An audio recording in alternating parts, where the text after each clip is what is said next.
Supreme কোর্টের নির্দেশ অনুযায়ী ২৮শে ফেব্রুয়ারি পশ্চিমবঙ্গের ভোটার তালিকা প্রকাশ করছে নির্বাচন কমিশন। তবে এটাই চূড়ান্ত তালিকা নয়, এরপর ধাপে ধাপে আরও তালিকা আসবে। কমিশন সূত্রে খবর, আপাতত ২৮ তারিখের তালিকায় সকলেরই নামেই রাখা হবে। যেমনভাবে খসড়া তালিকায় নাম ছিল সেইভাবেই কিন্তু নাম রাখা হবে। তবে কারা যোগ্য, কাদের নাম এখনই যাচাই করা যায়নি, তা আলাদা করে চিহ্নিত করে দেওয়া হবে এই তালিকায়। তিনটি তালিকাতে ভাগ থাকবে সেই লিস্ট। রাজ্যের মুখ্য নির্বাচনী আধিকারিক মনোজ কুমার আগরওয়াল বলেছেন, খসড়া তালিকার মতোই তালিকা প্রকাশ করা হবে। যে সমস্ত নাম বিচারাধীন সেগুলি লিখে দেওয়া হবে। যে সমস্ত নাম মুছে গিয়েছে সেগুলির নিচে লেখা হবে ডিলেটেড। বাকি সব একই থাকবে। আর ফর্ম ৬ এর মাধ্যমে যে নাম যোগ করা হয়েছে নতুন করে, সেগুলি তালিকায় যোগ করা হবে।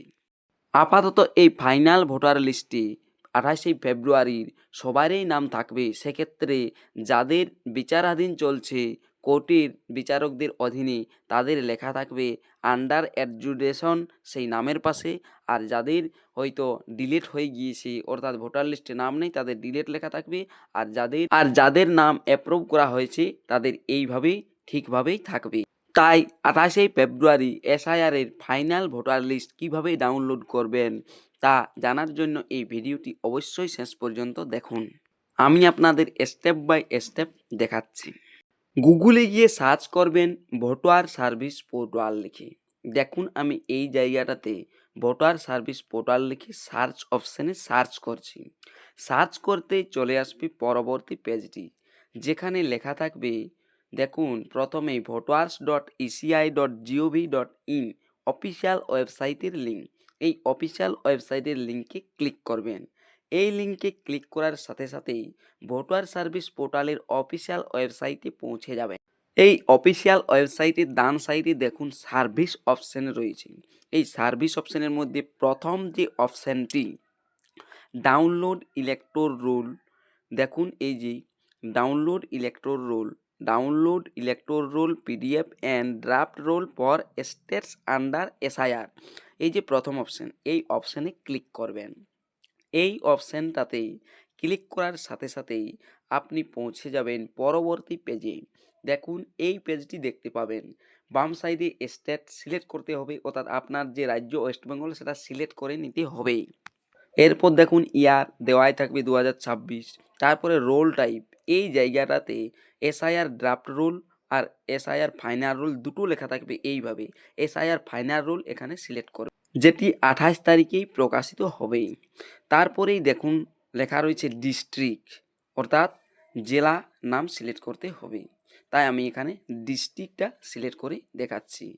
ডিস্ট্রিক্ট সিলেক্ট করার পর অ্যাসেম্বলি, যেটা আপনার বিধানসভা, সেই বিধানসভাটা এখান থেকে সিলেক্ট করে নিতে হবে। দেখুন আমি এখান থেকে বিধানসভা এইভাবে সিলেক্ট করে নিচ্ছি। এইভাবে আপনারা সিলেক্ট করে নেবেন, তবে সেটা ২৮ তারিখ। দেখুন তারপরেই এই যে ক্যাপচা রয়েছে, ক্যাপচাটা আপনাকে আগে ভাগে দিতে হবে, সঠিকভাবে ক্যাপচাটি দিবেন। দেখুন আমি এখানে ক্যাপচাটি দিয়ে দিচ্ছি। ক্যাপচা দেওয়ার পর আপনার কাজ কি সেটাই আমি আপনাদেরকে দেখাচ্ছি। ক্যাপচা দেওয়ার পর নিচের দিকে যাবেন, নিচের দিকে একবারে নিচের দিকে এই যে দেখুন পার্ট নম্বর আর পার্ট নেম, অর্থাৎ বুথ নেম আর বুথ নাম্বার দেওয়া রয়েছে। এগুলো দেখবেন আপনার বুথের নাম বা নাম্বার, যেটা জানতে পারবেন। যদি না থেকে থাকে তাহলে স্কিপ করে করে এভাবে নেক্সট করে করে যাবেন, নেক্সট করে করে যাবেন। দেখুন এই যে ডান সাইডে আমি নেক্সট করে যাচ্ছি। নেক্সট করে গিয়ে যখনই আপনি আপনার বুথের নামটি পাবেন, দেখুন আমি আরেকবার নেক্সট করে দিচ্ছি। তারপরে দেখুন আমার এখানে হয়তো বুথের নাম চলে এসেছে। যখনই দেখবেন যে বুথের নাম আপনার চলে এসেছে, বুথ নম্বর আর বুথ লেখা থাকবে, তার বাম দিকে দেখবেন ঘর আছে ছোট ছোট। এই ঘরগুলোর সরিয়ে আপনি একটা টিক মার্ক লাগাবেন, যেটা আপনার বুথ হবে। দেখুন আমি টিক মার্ক ইতিমধ্যে লাগিয়ে দিয়েছি। টিক মার্ক লাগানোর পর আপনাকে আবার উপরের দিকে ডান সাইডে ডাউনলোড সিলেক্টেড পিডিএফএস, এই যে এই অপশানটা, এই অপশানে ক্লিক করতে হবে। এই অপশানে ক্লিক করার পর আপনার এখানে স্ট্যাটাস প্রোগ্রেস সাকসেস দেখাবে, জানবেন ভোটার লিস্টটি ডাউনলোড হয়ে গিয়েছে।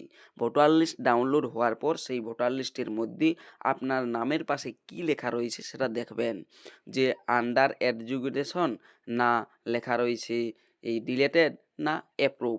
এভাবেই আপনি ভোটার লিস্টের নাম খুঁজে দেখে নেবেন। ভিডিওটি শেষ পর্যন্ত দেখার জন্য অসংখ্য ধন্যবাদ।